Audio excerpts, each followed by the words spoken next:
Hi, everyone. Welcome to another exciting episode of the Kurious K podcast.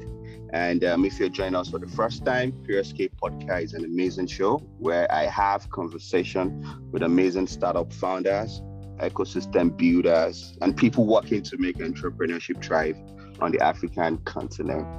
And as you know, I'm used to asking all the questions, but this episode is going to be on the flip side.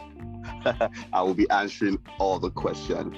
And it's worthy of note to say that this episode is sponsored by FCMB, that's First City Monument Bank, one of the biggest bank in Nigeria. And joining us today on the show is Lawal Abiodun, and we will be interviewed by Morakinyo Fakunle, also from FCMB. So it's great It's great to have you guys on the show. So I'm just going to hand the mic over to you, Morakinyo. Thank you very, very much. Good to be on your show, Kurious K. I wonder how it is, flipping the script that you are now the interviewee instead of the interviewer. But it's okay. Thank you for giving us the mic today. Thank you so much, Kolapo, for handing the mic over. It's good to be on your show. Welcome to Kurious K, everyone. And today I'll be the host. On today's episode of Kurious K, I'll be interviewing K, the founder of Kurious K himself, and also the business partner at Vertebrate Tech Hub, Kolapo Ogunbile. Also on the show is the head tech ecosystem and venture sourcing for FCMB, Abiodun Lawal. So I'll be interviewing these two tech giants today. Thank you so much, Morakinyo. It's a pleasure to be here, everyone. This is Abiodun Lawal. Yeah, and it's good to be here. My name is Kolapo Kurious K, as you guys know. I'm looking forward to an exciting conversation. All right. Thank you so much, Abiodun, and thank you so much, Kolapo. Today, so let's just get right into it. Kolapo, the first question of the day is for you. Do you remember how you got into tech? Can you kindly share with us? Absolutely. I mean, it's always a pleasure to tell this story. And it's funny because in the university, I studied geology, right? At a point, during my finals, I have this lecturer that I think visited the Obajana cement factory owned by Dangote. And he came back to the class and he was just very excited. Oh, I mean, if you go to this factory, the technology, it was just, singing praises of Dangote. And I think we're doing something around limestone. As a geologist, you have to study sediment rocks and all that. And I was thinking in the corner of the class, this man is not a geologist, though. This man is just a businessman, and he's doing this amazing project, is building this amazing company. So I think that really got me thinking. And I have a very close friend that I shared this with, and we had to think about this over and over. I think that was just like a light bulb in terms of building something or the opportunity I can explore, outside of the university.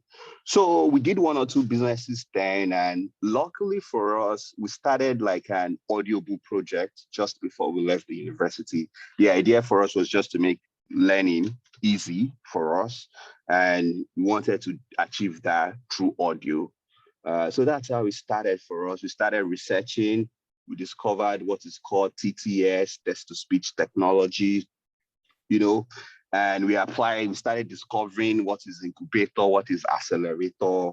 We started reading about all of these. And I think that was just my pathway to getting into technology. And the audiobook idea led to two companies I started. One is like an edtech company. The goal of that company is to provide assistive technology for people living with disability, which is a spin-off of trying to understand the power of audio. I mean, there are a lot of visually impaired people, that needs audio or that can learn using audio. And apart from that, we discovered that, there are also upward mobile professionals, that can use audio books to learn. All right, so that's a journey for me. And we got into an incubator program, PI, called PI Passion Incubator. I think that was 2014 or thereabout. and that was my journey into technology. Hopefully, I'll share more in the course of the conversation. Oh, fantastic, fantastic. Well, that's even a fine a nice lead into the next question for you, actually. So there are quite a number of platforms to learn about tech entrepreneurship in Nigeria and maybe Africa, right? Why did you start Kurious K podcast, and what problems were you trying to solve? What are the impacts you've achieved so far? All right, essentially, I started Kurious K to help bridge the gap between the tech entrepreneurship community and the wider audience. If you say you're in tech is like a mystery to people. The people don't really understand what you're doing. So the essence of that is just to demystify that. And after working on like the audiobook project I mentioned earlier, at a point, I started working with startups. There was a time I was in Southeast Nigeria working on an incubator program, came back to Lagos. And I've been working with quite a number of founders, over the years. There was a time in 2018 that I led some founders to Helsinki for its first global impact accelerator program and organized quite a number of programs. And I realized at a point, there are so many things I repeat in my engagement with founders. So I was just thinking, okay, what can I do? Is there a platform? Is there a way I can just curate some of this knowledge I've been able to acquire over the years and also bring in other people that are experienced that can share insight into the story of building something innovative in Africa.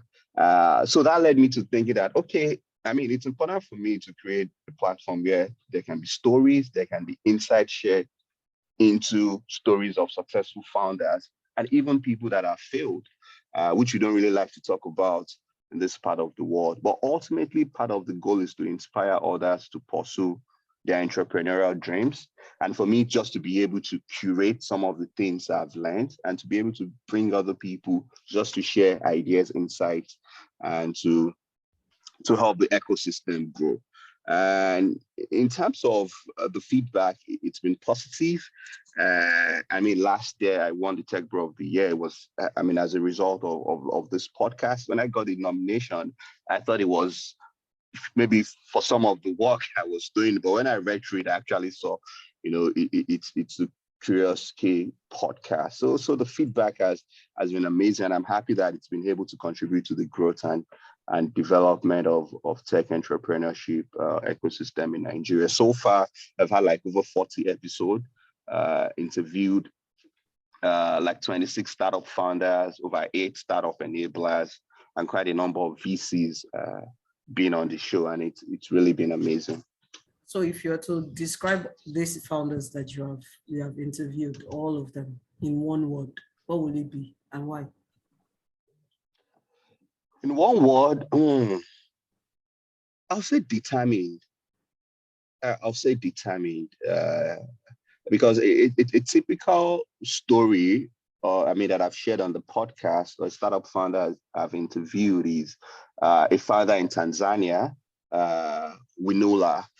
So in 2015, for example, when I was working on my audiobook project, I was part of some founders or startup founders that went to Helsinki for a global impact accelerator program. And that was where I met Winula. Lives in Tanzania. And it was building something else. So Winula then was building like an audio platform where people can have conversations, something like Twitter for audio, so to say. But years down the line, Winula is building a fintech startup in Tanzania.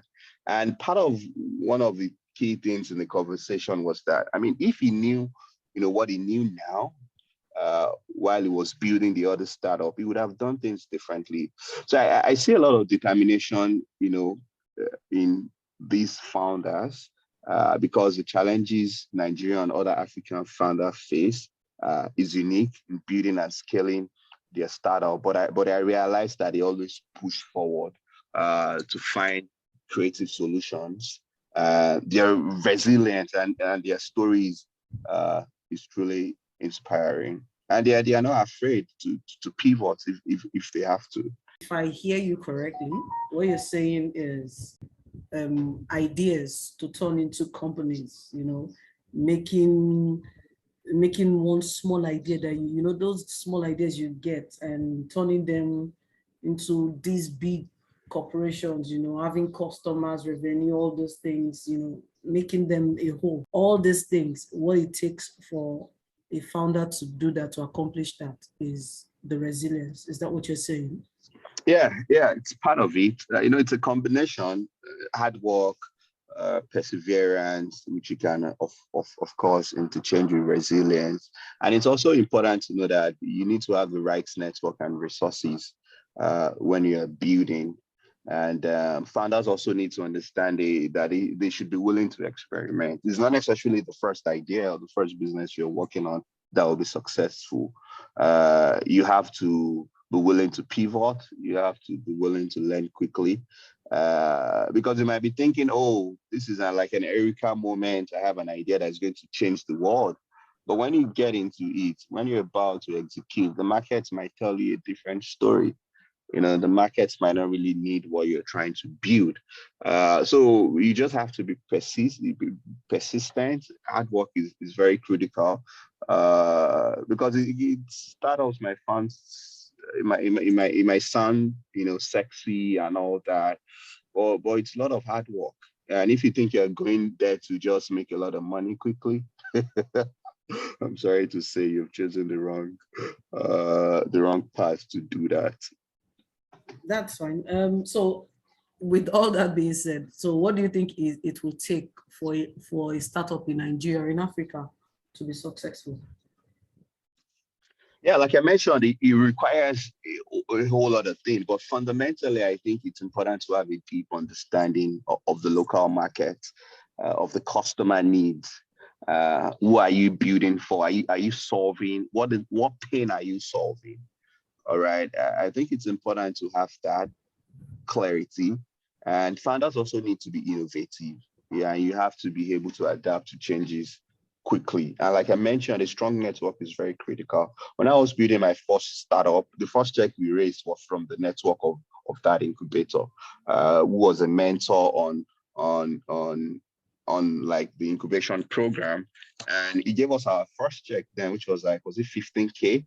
So I think the importance of network cannot be overemphasized when trying to build, so that you can access, mentorship, funding, which they are all crucial or critical components for success when you're trying to build. But like I said, fundamentally, it's important to have a deep understanding of the market. Who are you building for? What problem are you solving? With everything you said now, that means there are no laid down process. There are no like, oh, this is what I'll have to follow for me to be successful. Are there, or there is none? You just have to rough it. Yeah, the startup ecosystem in Africa and Nigeria is still relatively young. Even in advanced economy like Silicon Valley or the US, I mean, there are some things, processes you can follow, but for Africa, there are no set of formula for success. Founders just need to be willing to experiment and learn from the failures of others in order to succeed. And I think that's just very important. You must put your ears down to learn and be able to move very fast. I think following that will guide you in your path to building something that the market really needs. And with the right network and relationship, you'll be able to attract the right investors or mentors that you need that can help you grow or to be successful. Okay, so bringing it on more to Nigeria, you know what the state of the economy is: inflation here, regulation irregularities, things that make it difficult to build a startup in the country. So, what would be the recipe for a startup, a young startup? How can they make it? All right. I mean, looking at the Nigerian economy, this is part of what I mentioned in having a deep understanding of the local market is very, very critical. And being flexible, and being adaptable to your business model. They used to say Nigeria likes free thing. So if you want them to pay for a product, for example, what business model are you going to use? Are you going to start with freemium, and at the point you convert them? Now, it's important for you to also make a commitment to innovation and growth. These are some of the things you have to have at the back of your mind when you're building in Nigeria. And when it's time for fundraising, it's important to have the right network. Like I say, VCs only invest in people that they know. So the question is, if you're fresh out of university that you're building something, how do you get into those networks, even if you want to raise? Who is your co-founder? What kind of complementary experience do you have prior to starting this business or this startup? So these are some of the ingredients you have to mix together.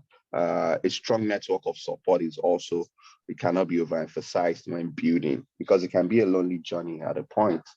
And the question is, do you have the right network of support that can help you through that? So mixing all that will put you on the right path to building something really amazing, even if you're in Nigeria, Botswana, Kenya, or any other part of Africa. So talking of support now, you know how important funding is, especially for startups that want to grow very fast and very quickly. How should early stage startups approach funding? What must they do to raise funding from the numerous VCs, angel groups, and the syndicates we have now? What must they do? All right. So raising funding is kind of like a chicken and egg problem, right? Because if you go out to raise money, they will ask you, as an early stage business, you'll be asked, what is your traction? And for you to be able to get traction, you need money to achieve that. So how do you push this? So essentially, if you are still a very early stage startup, what you can do is to consider participating in maybe accelerator programs or incubator programs to gain mentorship and access to other resources. Some of these incubators and accelerators even have some investors in their network that they can introduce you to. So if you're starting out fresh, you can consider that part.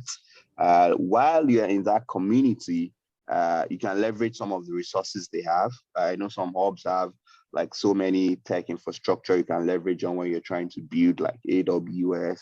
I think LSCTF is providing workspace vouchers. There's MongoDB, Zoho. There are a lot of tools that you can leverage and you can use to demonstrate traction, because it's once you have this traction, then investors will be interested to invest in your business. The first part will be for you to get maybe friends and family investment, but for you to get institutional funding, it's important for you to be able to demonstrate that and have that strong network. But getting into programs, incubator accelerator program is a good pathway for you to position for funding as a startup at a very early stage. So it's safe to say that it is very, very important to have a support system when you're building a startup. Absolutely. All right. So I'm going to direct my next question to both Abiodun and Kolapo, both of you. Founders need all the support they can get to build successful startups. All right. How can corporate organizations, especially financial institutions, more or less, I think this question will be more to Abiodun. How can corporate organizations, especially financial institutions, support founders in their journey? What can corporate institution like FCMB do in this situation? Abiodun, you can take the lead. Okay, thanks a lot. I've really, been learning from Kolapo. The answers to his questions are very skillful and true. But to the question, right? I believe that corporate organizations can do a lot in supporting startups, and within the startup ecosystem, as it were, when we're talking about let's say incubators, accelerators, etc. One critical player that is not always mentioned, as it were, but their role is extremely important within the space, are corporate organizations, because they have structure, they have the market. If an institution or a startup rather is incubated within or plugged into a commercial or financial institution or a corporate organization, then the probability that they would grow and scale and, in turn become even a corporate organization themselves is very high, right? Take, for example, FCMB as at one time supported what was once a startup called Babangona many, many years ago. And the company that was supported, which was Babangona at the time, was a company that was not even valued much, as it were. FCMB supported with access to capital, access to market. And of course, Babangona now is a billion, of Naira company now. They are into multi-billion already. And this they achieved within the space of about 10 to 15 years. And they've been very, they've enjoyed a fantastic relationship with the bank. In more recent years, FCMB has also supported Crypto Cash with access to capital and access to market, and the company is valued, at some really good, amounts that I may not want to disclose on the podcast, right? But we've seen it play out that when corporate organizations incubate and give their resources, their markets, their capital to startups, these startups can grow exponentially. So yeah, we do have a role to play. You know that FCMB as an institution would, and every other corporate organization would like to deal with credible people and startups in their dealings, because they are in their sector, they are highly regulated, and credibility is one of their currencies. And for them to play in the space for startups organization, they need to work with credible startup organizations. So how do startup businesses, how can they establish credibility so that partnership with such corporate organizations like FCMB can be a reality for them, can be a commonplace? Thank you, Morakinyo, for that. So I think first thing, it's important to have a team with the relevant skills and experience. I think that opens the door when it comes to credibility. I mean, what experience do you have, or are you bringing to the table? Who do you have in your team makeup? How many years of experience do they have in that market you're trying to get into? I think that's one. Another one is maybe if you have existing partnership with other organizations, that will also show a sign of you being credible in what you're doing. And most importantly, evidence of traction or customer testimonials. If you can have a pathway to maybe show revenue growth or some interesting partnerships that you've had, over the months that you've started, I think those are some of the things that you can put together and show you as a credible startup. And most importantly, focusing on delivering quality product or service to your customers cannot be overemphasized. And another thing is transparency or ethical business practices. This is also important. We heard stories of founders and, being toxic and all that, so it's also important to have this ethical business practice, foster transparency in your dealings and have that social proof or credibility. I think having all this together will position you better or establish you as a credible startup, that maybe banks like FCMB will be excited to partner with. That brings the next question to you, Abiodun. As a player in the industry, and your role being one who provide financial support and other form of support to startups in the industry, what in the next 5 years, what do you see happens in the tech industry, and what is FCMB using you as a case study? What are you doing about this? Okay, that's a fantastic question. That's a conversation that is happening already. Within the organization, we're trying to, of course, as any right-thinking organization, preempt the expected turn or tide of events within the next few years. And one of the things that we're already seeing is that, there is a downturn in investment coming into Africa, right? And that means that there's an opportunity, there's a gap for local players to really get into it and do it right, because corporates know how the terrain works. They've managed to survive years and years of policy change, recession, etc. So I believe that one of the things that will be happening within the next few years is that startups and corporate relationship would have to be strengthened, because if there's no funding coming from outside as much as before, and the corporates or the startups are looking to stay in business, then one of the places that they can turn to would be corporates. They can latch on to corporates to get a lot of support. And not all corporates are looking to cannibalize. And that's something that is important for the ecosystem to know, because some corporates are actually very open to a win-win situation, and we're not looking to cannibalize. So for us, we think that the tech industry is up to something interesting. We think that the financial turn or the financial tide, we've seen cut in valuations from different organizations, cutting down their valuations. We think that all of that, setting corporates kind of to succor all of that impact for startups working within Nigeria and Africa over the next few years. I believe that there will be some locally sourced funding that could go into some of these businesses. And that's on one side, on the financial side. Another thing that we think is going to be very interesting is the wave of generative AI that we're seeing, coming in from ChatGPT to the text to video platforms, to the voice recognition softwares, etc. We think that Africa has a fantastic opportunity to build using the infrastructure of the fourth industrial revolution. So what I mean by that is Africa has missed out on the infrastructure of the train of the first industrial revolution, the iron infrastructure, the second industrial revolution, etc. But now there is so much talent, in Africa, and then we're able to build straight using, AI, blockchain, and some of these very recent, fourth industrial revolution infrastructures. And so Africa would see a rise in amazing startups that will compete globally, because we are building things that are using the technology of the day. We're building things that are using cutting edge technology.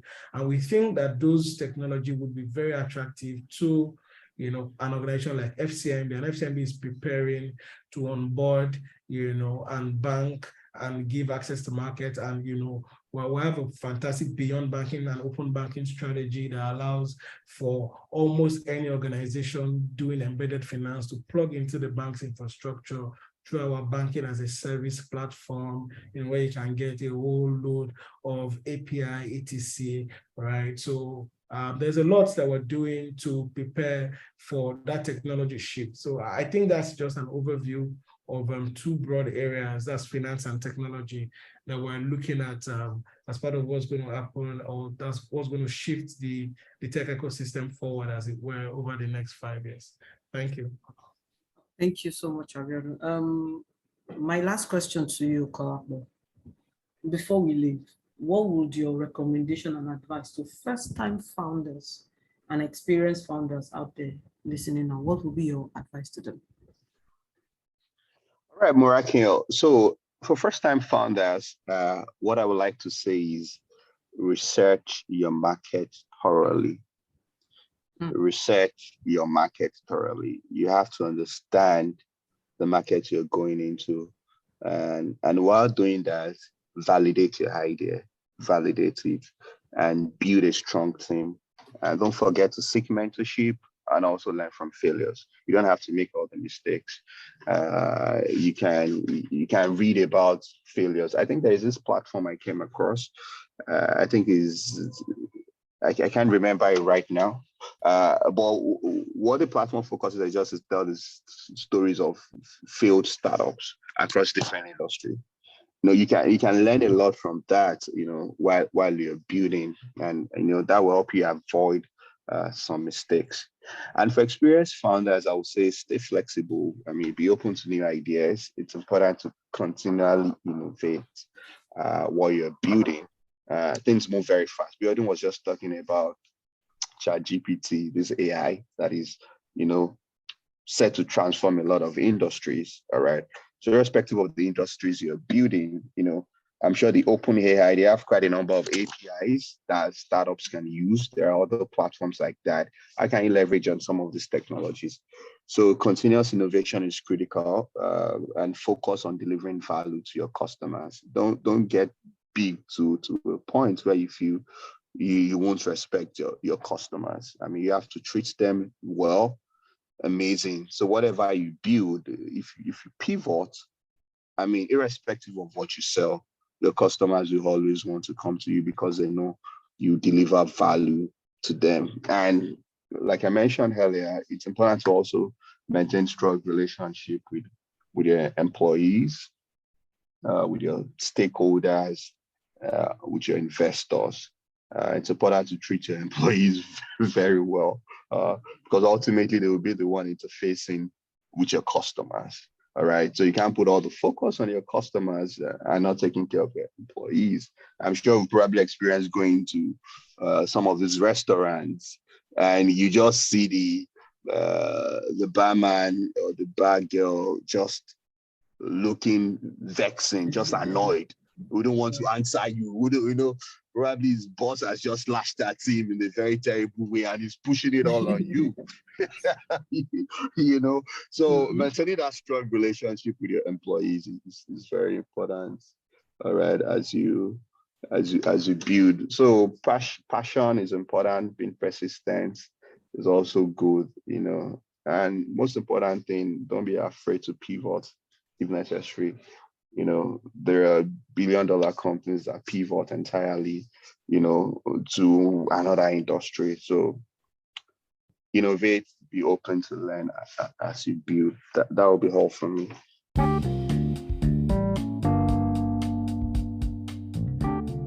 Thank you so much, Kurious K. So my last question is actually for you, the listeners. I'm asking Abiodun this question on your behalf, because it is important, what will a podcast as interesting as this be without you having questions as relating that really, really helps you. So Abiodun, for our listeners, how can startups looking for access to funding, my emphasis on funding and infrastructure support, or even markets, how can they get that from FCMB? How can they reach you or get some of those things and have access to some of the things I just mentioned? Okay, fantastic. Thanks a lot, Morakinyo. I'm Fakunle. So for startups looking to work with FCMB, we have quite a lot of platforms you can use to connect with us. I'll just give you a few. Number one, you can send me an email directly at abiodun.lawal@fcmb.com. Number one. Please repeat the email one more time. Okay. Abiodun, ABIODUN .lawal, LAWAL @fcmb.com. That's a good place to reach out to us. Number two, you can go to our landing page on the FCMB website by going to www.fcmb.com/hub1. That's HUB-ONE, hub-1, that's hub1. And on that landing page, there's a contact form where you can give us information to request for access to market. You choose the sector that you're working in, send us your pitch deck, and we're very happy to work with you. Finally, you may want to visit us physically. We have a co-working space in the heart of Yaba at number 10 Hughes Avenue off about Macaulay Way, Yaba, Lagos.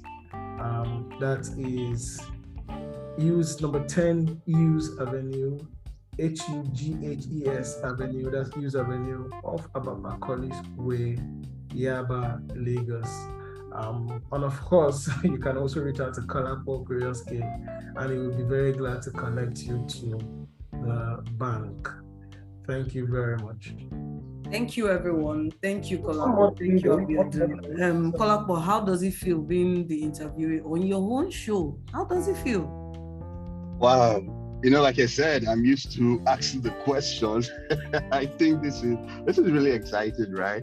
Because I think I've been able to talk about things, have probably not mentioned since I started the podcast. So I believe the listeners, we try to get a perspective, the other side of me, which I think is interesting. So it's really been an amazing conversation. I really enjoyed it, Morakinyo. Thank you. Thank you so much. Abiodun, any word before we go? Yes, I just wanted to say that the site that Kolapo was referring to earlier, where if you want to read about startups that has failed, it's called failory.com. That's fail, O-R-Y. Yeah, that's right. Failory.com, right? You can look up that there.